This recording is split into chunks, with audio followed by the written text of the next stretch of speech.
আসসালামু আলাইকুম এভরিওয়ান। বেলা শেষে তুমি গল্পের 6 নম্বর পার্ট। তো চলো বেশি কথা না কইয়া গল্প শুরু করা যাক। মাইশা বলল, ধরো তোমার চিনাজানা কোনো মেয়ে তোমাকে বিয়ে করতে চাই, তুমি কি তাকে ফিরিয়ে দিবে? আমি বললাম, ফাজলামি করা হচ্ছে নাকি আমার সাথে? এই কারণে আমাকে এখানে নিয়ে এলে? মাইশা বলল, আরে কিসের ফাজলামি করছি আমি? হ্যাঁ, আমি যা বলছি সেগুলো শুধু উত্তর দিবে, আর কিছু লাগবে না। আমি বললাম, তাহলে এগুলো কি ধরনের প্রশ্ন মাইশা? আমার চিনাজানা কে আমাকে বিয়ে করতে চাইবে? এটা জানা সত্ত্বেও যে আমার আগে একটা বিয়ে করা বউ ছিল, এই কথা শুনেই তো সব মেয়েরা পালিয়ে যাবে, আবার আমাকে বিয়ে করবে কে? মাইশা বলল, তুমি জানো না দীপু, তোমার জন্য এখনো অনেক মেয়ে পাগল, এর জন্যই তো এই কথা বললাম। আমি বললাম, ও তাই নাকি? আমার জন্য এত মেয়ে পাগল আর আমি নিজেই জানি না? তোমার কথা শুনে এখন আমার নিজেকে পাগল মনে হচ্ছে। মেয়েরা তো আমাকে দেখেই জুতা হাতে নেয়, কখন যে কোন মেয়ে গালে মেরে দেয় জানি না, আবার বলছো পাগল। দেখো মাইশা, এটা মজা করার সময় না, ভালো লাগে না আমার এইসব। মাইশা বলল, তোমার কি মনে হয় আমি তোমার সাথে মজা করছি? আমি বললাম, তা নয় তো কি? হ্যাঁ, নইলে কি এইসব কথাবার্তা কেউ বলে নাকি? মাইশা বলল, প্রমাণ দেখতে চাও তুমি এর? আমি বললাম, না বাবা, আমার কোনো প্রমাণ লাগবে না, যেভাবে আছি সেভাবেই ভালো আছি, এত প্যারা নিয়ে লাভ নেই। মাইশা বলল, শেষ আরেকটা প্রশ্ন, আমাকে তুমি ফিরিয়ে দিবে না তো আবার? আমি বললাম, তোমাকে আমি ফিরিয়ে দিব মানে কি বলতে চাও? আর কিছু না বলে মাইশা হাঁটু গেড়ে বসে আমার সামনে লাল গোলাপ ফুল আমার সামনে রেখে মাইশা চোখ বন্ধ করে বলল, জানো দীপু, মানুষ বলে ভালোবাসা নাকি কিছুই দেখে না, এটা নাকি মনের একটা মিল। যেই দিন থেকে আমি তোমাকে দেখছি তখন আমার মনের ভিতরে কেমন কেমন জানি লাগছিল। তোমাকে দেখলে আমি নিজেকে কন্ট্রোল করতে পারি না, মনে হয় জানো তোমাকে জড়িয়ে ধরে সারা জীবন কাটিয়ে দিই। আমি জানি তোমার বিয়ে করা একটা বউ আছে, তবে ওর সাথে তোমার বর্তমানে কোনো সম্পর্ক নেই, তাই আমি সিদ্ধান্ত নিয়েছি বিয়ে করলে আমি তোমাকেই করব। নিজেকে অনেক বুঝালাম, কিন্তু মনকে কোনোভাবেই মানাতে পারছি না। মন শুধু বলে তোমাকে একবার প্রপোজ করেই দেখি না, সুযোগ কি মানুষের বারবার ফিরে আসে নাকি? বিশ্বাস করো দীপু, আমি তোমার সাথে কোনো নাটক করছি না, আমি মন থেকেই তোমাকে চাই। আজকে বাড়ি থেকে আমি সব ধরনের প্রস্তুতি নিয়ে এসেছি তোমাকে প্রপোজ করব বলে, আর দেখো ভয় কাটিয়ে করেও দিলাম। তুমি প্লিজ আমাকে ফিরিয়ে দিও না। আশেপাশে তাকিয়ে দেখো, অনেকেই আমাদের প্রপোজাল ভিডিও করছে, যদি তুমি আমাকে হতাশ করো আমি খুব কষ্ট পাবো। এখানে শুধু আমার মন খারাপ হবে তাই না, আশেপাশে যারা ভিডিও করছে ওদেরও মন খারাপ হবে। এখানে 4টা জিনিস তোমার জন্য রাখা আছে, একটা হলো নতুন বাইকের চাবি, আরেকটা হলো নতুন মাইক্রোর চাবি, আরেকটা হলো 20তলা বাড়ির চাবি, আর শেষটা একটা লাল গোলাপ। যেটা তোমার পছন্দ সেটাই তুমি নিতে পারো, এমনকি তুমি চাইলে সবগুলোও নিতে পারো। এই সব কিছু শুধু তোমার জন্য, শুধু একবার রাজি হয়ে যাও, তবে আমাকে তুমি হতাশ করবে না, এটা আমার আশা। যেখানে ছেলেরা মেয়েদেরকে প্রপোজ করে, আর সেখানে আমি মেয়ে হয়ে তোমাকে প্রপোজ করছি, কারণ আমার তোমাকে পছন্দ। আমার জিনিস তো আমাকেই আদায় করে নিতে হবে, জানি না কিভাবে প্রপোজ করতে হয়, আর এই সম্পর্কে আমার এত কিছু জানাও নেই। শুধু এটুকু বলবো, আমি তোমার বইয়ের মতো কোনোদিন পরকীয়া প্রেমে লিপ্ত হব না, এটা তোমার কাছে আমার ওয়াদা। তুমি যা চাইবে আমি তাই করব, একজন ভালো স্ত্রীর মতো আমি তোমার পাশে সবসময় ছায়া হয়ে থাকবো। আর হঠাৎ করে তোমাকে প্রপোজ করছি বলে তুমি এইসব মিথ্যা মনে করো না, কারণ কার মনের ভিতরে ভালোবাসা কখন যে হয়ে যায় সে নিজেও বলতে পারে না। আমি এখনো বলছি তুমি আমাকে ফিরিয়ে দিও না, পরেও বলছি অনেক ভালোবাসি তোমাকে, প্লিজ আমাকে তুমি ফিরিয়ে দিও না।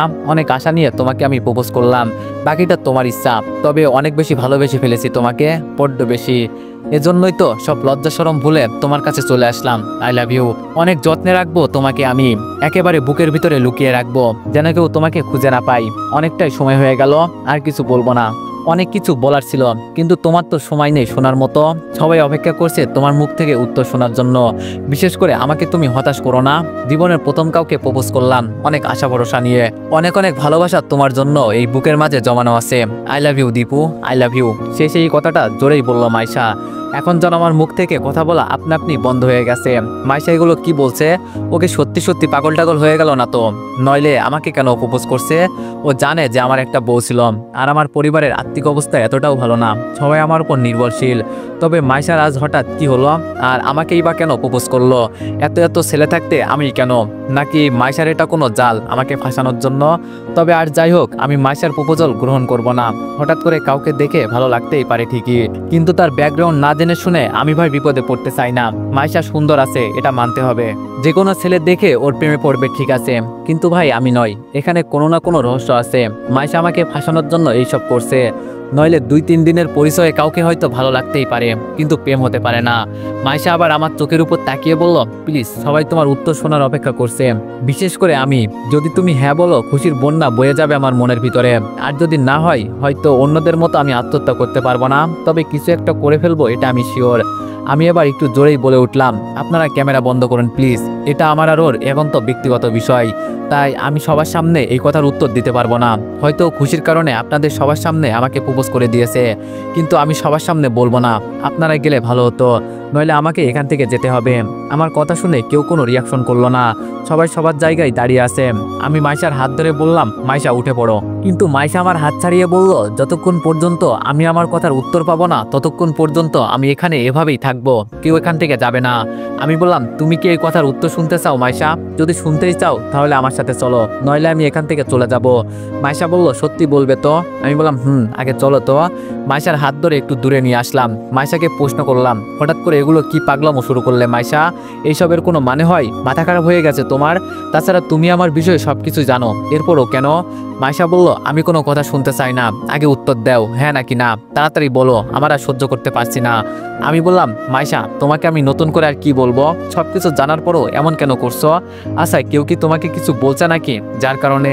মাইশা বলল, আমি কিছু একটা করে ফেলি এটাই তো তুমি চাও, তাই না? আমি বললাম, ধুর বাবা, এই মেয়ে তো সম্পূর্ণরূপে পাগল হয়ে গেছে।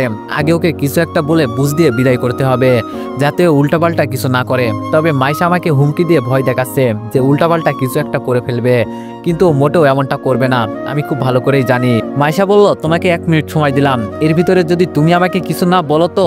আমি বললাম, মাইশা আমি তোমাকে হতাশ করব না, তবে আমি এখন প্রেম বা বিয়ে কিছুই করব না। আগে কিছুদিন একটু এনজয় করব, তারপর একটা চাকরি, এরপরে বিয়ে নিয়ে চিন্তা করব।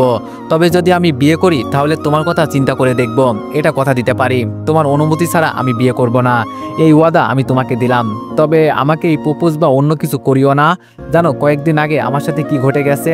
এই ঘটনা থেকে আমি আজও বের হতে পারি নাই। এর মাঝে তুমি যা শুরু করলে না। মাইশা বলল, আমি তোমার অন্য কোনো কাহিনী শুনতে চাই না। মানলাম আমাকে তুমি হতাশ করনি, কিন্তু বিয়ে করলে আমাকেই করতে হবে, এটা প্রমিস করো। আমি বললাম, সেটা তো পরে, আগে বলো হঠাৎ করে কোন কারণে আমাকে প্রপোজ করে দিলে? মাইশা বলল, ভালো লাগছে তাই প্রপোজ করলাম। আর কোনো প্রশ্ন? আমি বললাম, না, তুমি থাকো তাহলে আমি গেলাম, কেমন? মাইশা আমার শার্টের কলার ধরে বলল, গেলাম মানে? সোনার চান এত তাড়াতাড়ি কোথায় যাবে? আগে আমার কথার উত্তর তো দিয়ে যাও। আমি বললাম, আবার কি মাইশা? মাইশা বলল, বলো, বিয়ে করলে আমাকেই করবে? আমি বললাম, দেখো মাইশা, আমার উপর চাপ দিও না, আমি এখন এটা বলতে পারি না। যখন আমি বিয়ের চিন্তা করি তখন তোমাকে বলবো, এটা আমার ওয়াদা। এর বেশি আর কিছু বলতে পারি না। দেখো অনেকটাই সময় হয়ে গেছে, আমাকে এখন বাসায় যেতে হবে, নইলে আম্মু ধরে কেলাবে। মাইশা বলল, চলো তাহলে একসাথে যাই। আমি বললাম, এখন কিন্তু আমি কিছু একটা করে ফেলবো, তুমি কি আমাকে আবার? মাইশা বলল, থাক থাক, আর কিছু বলতে হবে না, তবে আমি কিন্তু আশায় রইলাম। তোমার জন্য সবসময় আমার মনের দরজা খোলা, এমনকি চাকরি, যা তুমি চাও সব পাবে। আজকে তো দিতেই চাইলাম, কিন্তু তুমি নিলে না। এমন বোকার মতো কাজ কেউ করে? আমি বললাম, কেউ করে আর না করে আমি জানি না, তবে আমি অন্যের জিনিসের উপর হাত দিই না। আমার মনে হয় তুমি একটা ঘোরের মাঝে আছো, আবার একবার এই বিষয়ে চিন্তা করে দেখো, কেমন? আসি, ভালো থেকো। একটা রিক্সা ডেকে বাসার উদ্দেশ্যে রওনা দিলাম। রিক্সায় বসে বসে চিন্তা করছি, মাইশা আমার পিছনে উঠে পড়ে লেগেছে কেন? এটা কি সেই মাইশা নাকি? এটাই সেই মাইশা। আমি পালিয়ে আসার পর থেকে ও আমার পিছু নিয়েছে, আমাকেও না মেরে শান্ত হবে না। আমিও দেখতে চাই সোনার চান তুমি কতদূর পর্যন্ত যেতে পারো। ভাবছো আমাকে প্রপোজ করে প্রেমের জালে আটকে সবকিছু ওকে করে নিবে? তুমি চলো ডালে ডালে, আর আমি চলি পাতায় পাতায়। এখন দেখো কে কি করে। মাইশা, তোমার খারাপ দিন মাত্র শুরু হয়েছে, অপেক্ষা করো। রিক্সাওয়ালার ভাড়া মিটিয়ে দরজা খুলে যেই ভিতরে যাব, তখন সামনে থেকে আম্মু খুব নম্র ভদ্র সুরে বলল, দাঁড়া দীপু। আম্মুর দুই পাশে তুবার বড় আপু বসে আছে। আপুকে ইশারা করে বললাম, কি হয়েছে রে? আপু উল্টা আমার দিকে রাগ দেখিয়ে বলল, উল্টাপাল্টা কাজ করলে তো মার খেতেই হবে। আম্মুর সামনে গিয়ে মাথা নিচু করে মাটিতে বসে পড়লাম। আম্মু উপরে বসে আমার দিকে ফিরে বলল, বাড়িতে এলি কোন কারণে? আমি বললাম, জি আম্মু, বুঝলাম না। আম্মু বলল, এত বুঝতে হবে না, তুই এই বাড়িতে এলি কোন কারণে? আমি কত করে তোরে না করছি ওই মিমের কাছে যাবি না, তাও গেলি। এই দেখ, মাইশা আজকে আমাকে সবকিছু ভিডিও করে পাঠিয়েছে। সত্যি সত্যি দেখি এটা আমার আর মিমের ভিডিও। এখানে মিম আমার হাত ধরে রুম ডেটিং এর কথা বলছে, কিন্তু মাইশা পরের ভিডিও আর দেয় নাই। পরে যে আমি মিমকে না করছি এটা গেল কোথায়? আমি আগেই বলছি মাইশা আমাকে ফাঁসানোর চেষ্টা করছে। এখন আম্মুকে আমি কি বলে বুঝাই? আম্মু জোরে ধমক দিয়ে বলল, আমি তোরে কি বলতে বলছি, চুপচাপ বসে আছোস কেন? আজকে কি আমার এই দিন দেখতে হবে, যার কারণে তোরে এই গ্রাম থেকে বিদায় করলাম? আর ঘুরে ফিরে তার কাছেই আম্মুর মুখের দিকে তাকিয়ে আমি যে কথা বলবো আমার সেই সাহস নেই। ছোট থেকেই আমি আম্মুকে অনেক ভয় পাই। মাথা নিচু করে কান্না সুরে বললাম, আসলে আম্মু হয়েছে কি, আম্মু বলল, হয়েছে কি মানে? আমি কি এটা শোনার জন্য এতক্ষণ এখানে বসে আছি? আপু আম্মুকে থামিয়ে বলল, ভাই তুই সবকিছু খুলে বলতো কি হয়েছে, তাহলে হয়তো আমরা কিছু বুঝতে পারবো। আর আমি জানি তুই এমন কিছু করবি না। আমি আপুর কথা শুনে এক এক করে সবকিছু বলে দিলাম। মাইশা যে আমাকে প্রপোজ করেছে এটা বলে নাই, এটা বললে আম্মু আজকে আমাকে মেরেই ফেলবে। সব বলে দাঁড়িয়ে আম্মুর মাথায় হাত দিয়ে বললাম, তোমার মাথায় হাত দিয়ে বলছি আমি সব সত্যি বলছি, বিশ্বাস করো আম্মু। পরে আমি ভয়ে ওখান থেকে চলে আসছি। এটা তো অল্প একটু ভিডিও, পরেরটাতে আমি না করছি। আম্মু বলল, সত্যি কথা তো? আমি বললাম, আম্মু বিশ্বাস করো। আম্মু বলল, থাক আর কিছু বলতে হবে না, এর পরের বার যদি ওর আশেপাশে দেখি না, তুই আমাকে আর আম্মু বলে ডাকবি না। আম্মুর মুখে হাত দিয়ে বললাম, এমন করে বলো না মা, আমার আর ভুল হবে না, আমাকে মাফ করে দাও। আম্মু আমার কপালে চুমু দিয়ে বলল, আমি যা করি তোর ভালোর জন্যই করি, তুই বুঝিস না কেন বল? এত বলার পরও কেন? আমি বললাম, মাফ করে দাও আম্মু, আর হবে না। আম্মু বলল, আচ্ছা এখানে বস, তোর জন্য আজকে বিরিয়ানি রান্না করছি, আমি কিচেন থেকে নিয়ে আসছি। আম্মু চলে যাওয়ার পর আপু বলল, মাইশা তোরে পেলে কই, আর ও কিভাবে এই ভিডিও করলো? আমি বললাম, ও ভিডিও করছে না, শুধু আজকে মাইশা আমাকে নিজেই প্রপোজ করছে। আপু জোরে বলে উঠলো, কি? তুবা তো চোখ বড় করে আমার দিকে তাকিয়ে বলল, এইসব তুই কি বলছিস? আমি বললাম, যা বলছি তাই সত্যি, তোরা আমাকে বিশ্বাস কর। মিমকে রেখে চলে যাওয়ার পর মাইশাকে রাস্তায় পাই, পরেও আমাকে পার্কের ভিতরে নিয়ে একটা বাসার চাবি, মাইক্রো আর বাইকের চাবি, সাথে একটা ফুলও ছিল, সবগুলো আমার জন্য ছিল। যদি ওর প্রপোজ গ্রহণ করতাম সব আমাকে দিয়ে দিত, কিন্তু তোরা তো আমার বিষয়ে সবকিছুই জানিস, আমি কেমন ছেলে। আপু মাথায় হাত দিয়ে বলল, বুঝছি, আজকে তোর মাথাটা গেছে, নাকি ওই দিনের মতো আবার উল্টাপাল্টা কিছু খাইছিস? আমি বললাম, আপু তুই এটা বলতে পারলি? আমাকে দেখে তোর কি এমন মনে হয় যে আমি কিছু খেয়ে আসছি? আর আমি যা বলছি সব সত্যি, তুই বিশ্বাস কর। তুবা দাঁড়িয়ে আমার হাত মুখ সবকিছু চেক করে বলল, না আপু সবকিছু তো ঠিকই আছে, তবে ভাইয়া এইসব বলছে কেন? আম্মু বিরিয়ানি হাতে নিয়ে বলল, আমার ছেলে কি বলছে? হ্যাঁ। আমি ইশারা করে বললাম, আম্মুকে কিছু বলিস না আপু, নইলে মেরে ফেলবে। আপু আর কিছু বলে নাই। আম্মুর হাতে বিরিয়ানি খেয়ে রুমে চলে গেলাম। সারা রাত মাইশার কথা চিন্তা করতে করতে চলে গেল। সকালে যখন আমার ঘুম ভাঙলো তখন আচমকা কে জানি বলে উঠলো, ঘুম তাহলে ভেঙেছে মিস্টার দীপু। আমি সামনে তাকিয়ে দেখার চেষ্টা করছি এই কথাটা কে বলল। আপু তো আমাকে এভাবে জীবনও নাম ধরে ডাকবে না। একে আমার হাত পা বিছানার সাথে বাঁধা কেন? আমি তাহলে এখন কোথায় আছি? রাতে তো আমার রুমেই ছিলাম আমি, কিন্তু এখানে কিভাবে আসলাম? আর আমি কোন জায়গায় বা আছি? আরে এত চিন্তা করতে হবে না তোমাকে, আমি তোমায় তুলে নিয়ে আসছি এখানে। হুবহু মাইশার মতো দেখতে একটা মেয়ে, এই কথাটা বললাম। আর ওর গায়ে ডাক্তারের পোশাক, যেটা দেখে আমি খুব ভয় পেয়ে গেলাম। এই মাইশা তাহলে মিমের হাজবেন্ডের সাথে কাজ করে? তাহলে মাইশা কি দুইজন? এটা কিভাবে হতে পারে? আমার তো মাথায় কাজ করছে না। মাইশা নামের মেয়েটা আমার পাশে বসে বলল, সেই দিন পালিয়ে গিয়ে বেঁচে যাবি তুই, এটাই মনে করছিস না? এখন আমার সম্পূর্ণভাবে বিশ্বাস হয়েছে এটা কোন মাইশা। তবে আজকে আমি শিওর নিজের মরণ নিজের চোখেই দেখতে পারবো, কিন্তু আমার নিজের ঘর থেকে ওরা কিভাবে আমাকে তুলে নিয়ে আসলো এখানে, আমি এটাই তো বুঝতে পারছি না। এবার আমার গলা মাইশা নামের মেয়েটা চেপে ধরে বলল, আমি তোকে কি বলছি সেগুলোর উত্তর দে। ভয়ে ভয়ে বললাম, আমি না ঘরে শুয়েছিলাম, তাহলে এখানে কিভাবে আসলাম? মেয়েটি বলল, এত কিছু জেনে তুই কি করবি? আমি বললাম, ও তাই তো, আচ্ছা তোমার নামটা জানতে পারি? মেয়েটি বলল, কেন, আমার মতো দেখতে আরেকজন আছে বলে তুই আমাকে বিশ্বাস করিস না? আর আমার নাম পাখি। সেই দিন তুই পালিয়ে যাওয়ার পর কুত্তার মতো তোরে খুঁজে বেরিয়েছি, ভাবলি কি করে তুই পালিয়ে গিয়ে বেঁচে যাবি? খুব কষ্ট করে তোরে তোর বাসা থেকে তুলে আনলাম, যেখান থেকে আজ পর্যন্ত কেউ পালিয়ে আসতে পারিনি, সেখান থেকে তুই কিভাবে পালিয়ে চলে আসলি? কিভাবে সম্ভব? আমি বললাম, আমাকে ছেড়ে দেন প্লিজ, আমি কাউকে এই বিষয়ে কিছুই বলবো না। আর আমাকেই বা কেন টার্গেট করলেন? পাখি বলল, তোরে নয় ছেড়ে দিব, কিন্তু তুই রমেশের বইয়ের সাথে কি করলি? আমি এবার হেসে বললাম, শুধু রমেশের বইয়ের সাথে নয়, আমি যদি এখান থেকে একবার পালিয়ে যেতে পারি না, তোদের কাউকে আমি ছাড়বো না। পাখি বলল, এই তোর কি মরার একটুও ভয় নেই? আমি বললাম, আই লাভ ইউ। পাখি বলল, হোয়াট? আমি বললাম, যা শুনছেন তাই, আই লাভ ইউ। পাখি ঠাস ঠাস করে আমার গালে চড় দিয়ে বলল, তোর সাহস কি করে হয় আমাকে প্রপোজ করার? আমি বললাম, একটা কথা বলি মিস পাখি, একজন মানুষে আরেকজন মানুষকে কিভাবে টাকার কারণে খুন করতে পারে, তার হাত পা কি একটুও কাঁপে না? তুমি তো একটা প্রাণীর চেয়েও আরো নিকৃষ্ট, তাই ভাবলাম যদি তোমাকে আমি ভালো করতে পারি, এজন্য প্রপোজ করলাম। বিশ্বাস করতে পারো আমাকে? আপনাদের কি মনে হয় ওকে আমি প্রপোজ করব? দেখতে থাকেন। পাখি এবার হাতে করে কি একটা ইনজেকশন নিয়ে বলল, খুব শখ না মরার, নে এবার মর। আরে মিস পাখি, রাখো রাখো, এত অস্থির হয়ে লাভ নেই, সামনে তাকিয়ে দেখি মিমের হাজবেন্ড ভিতরে ঢুকতে ঢুকতে এই কথাটা বললাম। এবার আমার কলিজার পানি সত্যি সত্যি শুকিয়ে গেছে ওকে দেখে। কত করে ওদের থেকে বাঁচার চেষ্টা করছি, কিন্তু শেষমেশ ওরা আমাকে নিজের বাসা থেকে তুলে নিয়ে আসলো। কিভাবে সম্ভব ভাই? মিমের হাজবেন্ড আমার দিকে তাকিয়ে একটা হাসি দিয়ে বললাম, তুই ছেলেটা বড় চালাক। শেষ পর্যন্ত আমার নিজের বউ তোরে প্রপোজ করলাম। আবার শুনলাম রুম ডেটিং করার জন্য বলছে নাকি, কিন্তু তুই না করলি। খুব ভালো ভালো, এটার জন্য আমি তোর উপর অনেক খুশি হয়েছি। আর মিমের খবর পরে করব, এই নিয়ে তুই চিন্তা করিস না। আমাকে এখনো চিনতে পারে নাই আমি কি জিনিস। হয়তো তুই আমার বইয়ের কথায় রাজি হলি না দেখে বেঁচে যাবি। আমি বললাম, আপনাকে আমি খুব ভালো মানুষ মনে করতাম। আর আপনি? মিমের জামাই বলল, আজকাল ভালো মানুষের দাম নেই, এটা জানিস না? আমি বললাম, টাকাই কি সবকিছু? মিমের জামাই বলল, আমার কাছে টাকাই সবকিছু, তবে তোর কলিজা আছে বলতে হবে। যেখান থেকে আজ পর্যন্ত কেউ পালিয়ে যেতে সাহস পায়নি, সেখান থেকে তুই পালিয়ে চলে আসলি। খুব ভালো, খুব ভালো। তবে খুব শীঘ্রই আবার তোর সাথে দেখা হবে। পাখি এবার মিমের হাজবেন্ডকে বলল, এই শালা আমাকে প্রপোজ করেছে। এটা শুনে মিমের হাজবেন্ড হাসতে হাসতে বলল, এত বুদ্ধি তোর মাথায় কোথা থেকে আসে রে? আর পাখি যদিও চাই তোর সাথে প্রেম করবে ঠিকই, কিন্তু তোর জীবন নরক করে দিবে। ওই মৃত লাশের মতো বেঁচে থাকবি তুই। আমরা কেমন তা তুই ভালো করেই জানিস। একটা মানুষের জীবন নিতে আমাদের হাত একটুও কাঁপবে না। আর তুই? আমি বললাম, আমি আজকে কি এখান থেকে বেঁচে ফিরতে পারবো? যদি একবার এখান থেকে বেঁচে ফিরি, ওপেন চ্যালেঞ্জ করলাম, আমি তোদের কাউকে ছাড়বো না। পাখি আমার দিকে তেড়ে এসে বলল, তোরে তো? মিমের হাজবেন্ড পাখির হাত ধরে বলল, আরে এর জন্য এত রাগ করতে হয় পাখি? দেখি না ও আমাদের কি করে। যেখানে বড় বড় ওসি মেজর আমাদের কিছু করতে পারে নাই, সেখানে ও আর কি করবে? ওকে ছেড়ে দাও, দেখি ও কি করতে পারে।